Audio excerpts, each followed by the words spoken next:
Hello friends, Heidi here from Rain Country. God is good all the time. And today I'm going to be making two different pain relief capsules. These are going to be herbal blends. Some of this is going to be herbs I grow myself, and some of this is going to be stuff that I buy organic. And I'll be sharing those with you, but before I move on to that, there's a few things I want to cover. Now, one is I'm not a doctor, I'm not a licensed naturopath, herbalist, whatever, and so I'm only going to be showing you what I do as information only. And so you can kind of take that and get an idea of how you can make your own herbal remedies.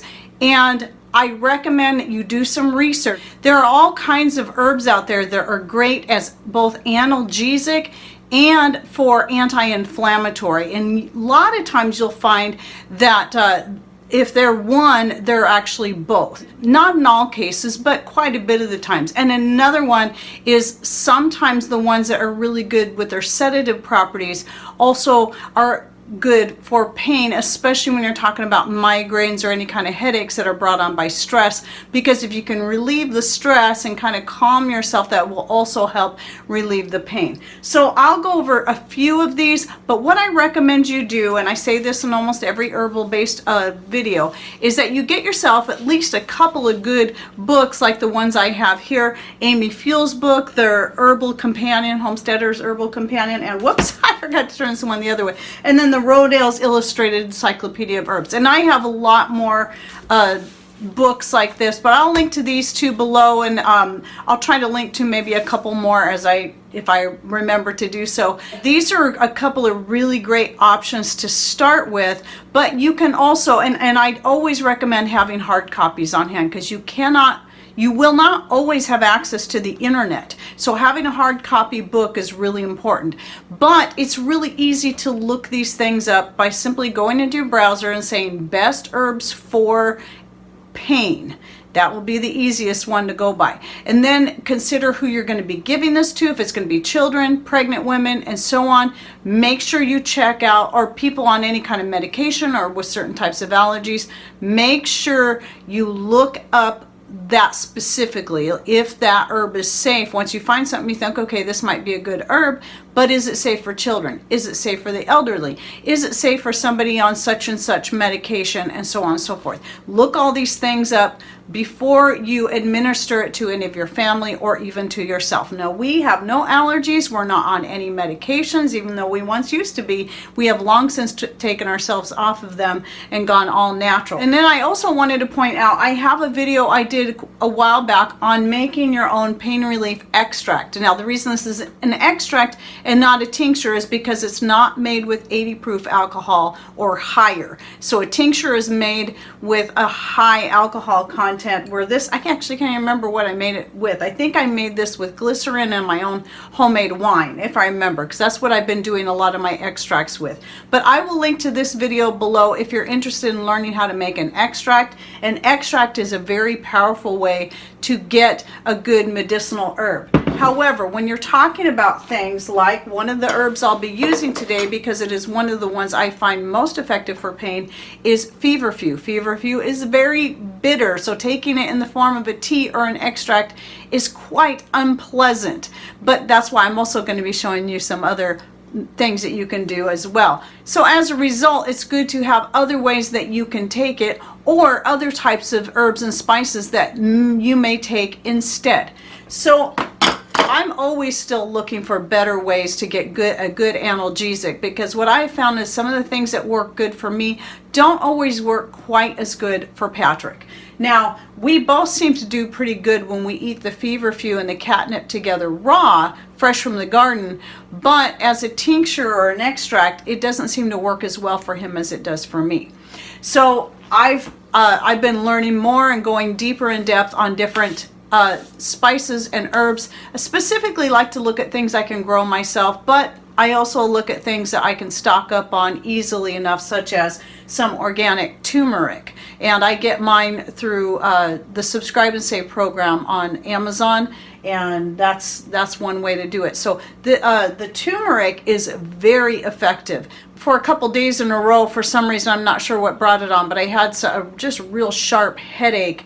And instead of going for my extract like I normally would, well, normally what I do is just live through it, because I think that's the best way to deal with certain kinds of pain. But if it's that kind that's just maybe really affecting your ability to sleep, or just to be able to get something done because it just hurts too much to move. That was the kind of pain I had that day, is every time I moved my head it just ached, and I knew I had to deal with it. Normally I'd reach for my extract, but I decided to go with my turmeric capsules, and that was actually worked really good. Within 20 minutes the pain was gone, just like with any other over-the-counter very toxic ibuprofen or acetaminophen. Both of these are very toxic. Okay, so let's move on to my first blend, and that's going to be the turmeric blend, and I'll talk about a few options that you can do with this. Since turmeric has a tendency to stain, I'm going to be using this glass bowl or ceramic bowl rather than one of my favorite new wood bowl rice bowls that Patrick made me. You can also choose to wear gloves. I don't always do this because I figure if turmeric can get in through my skin, that's good too. But if I know I'm going to go somewhere within the next couple of days, I'll then usually put on some kind of gloves to just protect my fingernails and my skin from getting stained. Okay, so let's start with a tablespoon of the turmeric. Okay, now I know that 1 tablespoon is 3 teaspoons. So turmeric, again, very excellent source for pain. And now what I'm going to do is I'm going to go with the half of a teaspoon, and I'm going to add some ginger to that. So this would basically be 1 part to 6 parts. So 1 part ginger, 6 parts of the turmeric. Ginger is a very good pain relief. So I'm looking at all the things that I know are really great for pain relief. And the other one I'm going to do another half teaspoon of is the cayenne pepper, because it's the capsaicin, and capsaicin is in all of your hot peppers. Anyway, capsaicin is also very good for pain.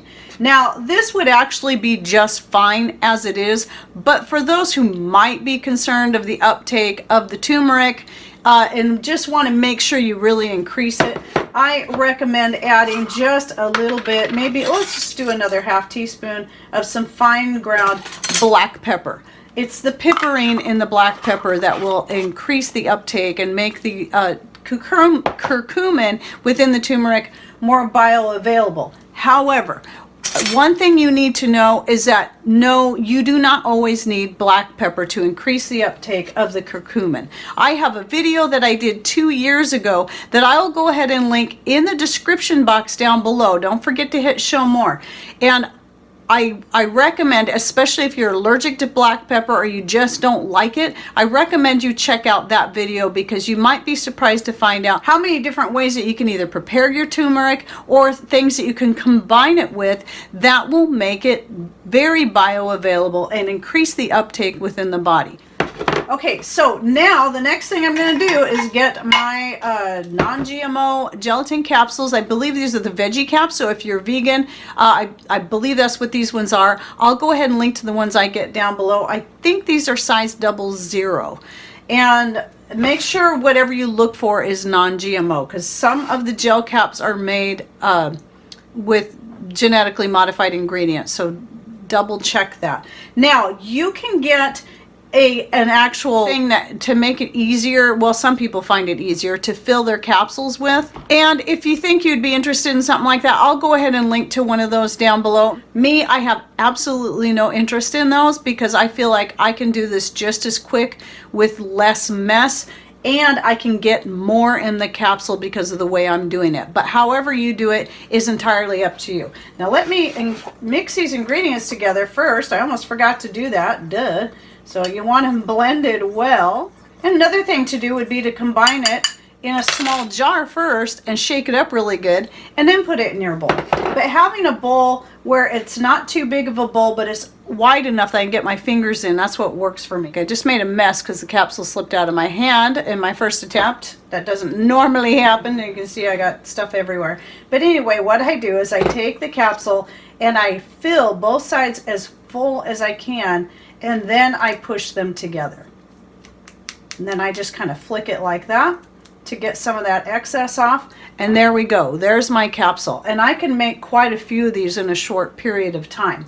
And then what I recommend is finding some small jar. If you're concerned about, you know, like here, I actually keep all my homemade supplements in one thing, and I know the difference between all of these. I have moringa, I have ashwagandha, I have eggshells, I have turmeric, and this is basically just turmeric right here.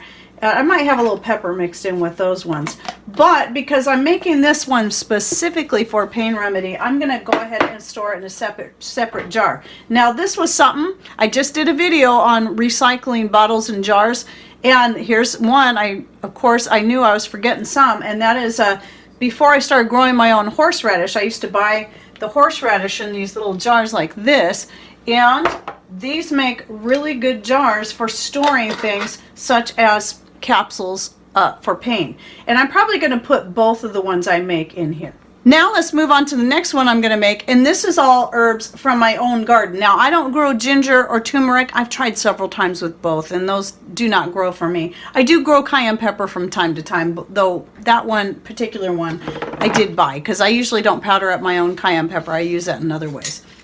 We're going to use the same idea with the tablespoon. And what I'm going to be doing is I'm going to be powdering these herbs up, since right now I just have them in a more flaked kind of a form. And I'll put them in here. I'm going to do a majority of this. I'm going to be putting in the dried feverfew leaves and flowers. The leaves are where most of the benefits are, but the flowers do have some in them too. In fact, now that I'm thinking about it, let me put 2 tablespoons, because once this is powdered up, it's gonna be a lot smaller and take up less room. Usually when I combine feverfew and catnip, I usually do equal amounts, but I want a higher ratio of the feverfew. So I'm gonna do a 2 parts feverfew, 1 part of the catnip. Now catnip is how it works best for pain is it has a more sedative property to it.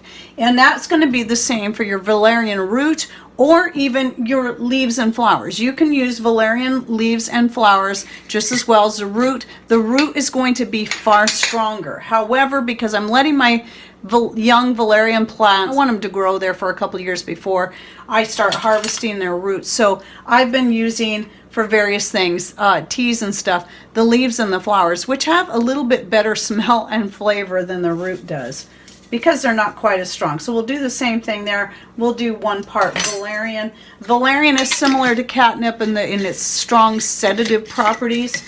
And so that's, especially when you're looking at things, pain that is a result from tension, these are going to be very helpful in that way. Valerian I find to also be very good to help relax muscles. Oh yes, and that was something I wanted to say about the ginger. Ginger in particular is good for muscle pain as well, muscle and joint pain, but it is a good overall analgesic, where feverfew, people think of this more for migraine relief, though it's also good for general overall pain and inflammation. So now that I've got this in my coffee grinder, and I say this all the time, but just so people know, I have 2 coffee grinders because I don't want to taint the coffee grinder. I actually have 3 because I have a non-electric one, but then I have my electric one because it is a little faster. So I have one that's dedicated just for coffee, and then I have this one that I use for everything else. And that's going to include pulverizing my herbs. You can also use a blender to do this if you would like. So let me go ahead and put these on the grinder and get these powdered up the best I can, and then we'll move on to making the capsules. Okay, there we go. It's nice powdered up. It didn't take me long to do that. And we'll go ahead and put that in my little bowl here. Now there's a few pieces in there that didn't get entirely powdered up, but it's still going to work just fine for these capsules. Take my fork just to make sure it's blended well. All right. And then I'll get my little jar. Oh, and another option is these cute little shot glasses here. They look kind of like little tiny mason jars, but they actually come with their own lids. And this would be another option for storing your capsules if you want to keep them separate, and then you can mark on the lid if you're not wanting to make as much. Like this is obviously going to hold more than this little thing here. Okay, so we're getting the capsule, and let's get these. Let's get a couple of these made up here. So again, I fill half and half, and then just push them together. That way, I know I'm getting as much as I can into the capsule. Whereas I just think with the other thing that holds the capsules, that might be easier if you have a hard time with your fine motor skills though. You might want to consider getting the capsule holder. But anyway, this way, the thing I like about this is I think it's a little bit less mess, and I can really pack a lot into the capsule by doing it this way. Okay. All right, I don't need to do all of the capsules right now on camera. I'll be filming a bunch more later today, but I wanted to finish this video out. So again, research all of the herbs for yourself and find out what you think is going to be best for you and your family, or whoever it is you're thinking of administering this to. If you haven't started your own medicinal herb garden, I strongly urge you to do that, especially if you're looking at a ways to just, one, preserve your health better by going more natural. Two, saving money on your medical expenses, especially on pharmaceuticals. And also, if you're looking at something in maybe a more grid down situation when it's possible that pharmaceuticals will not be available to you, having a good medicinal herb garden, I think, is really important. I actually think that should be the first thing when people look in the garden, they start putting in, because herbs are one of the easiest things to grow, especially when you're talking about your perennials like your feverfew and your catnip. These are perennials. They're going to keep coming back. Echinacea and valerian, these all will keep coming back. And so and they're pretty easy. Once you have them established, they're going to be there, or they're going to, even if the plant itself, like feverfew, sometimes only is good for a few years, but by then it's made a whole bunch more plants because it self-seeds very easily, and it'll end up all over your garden.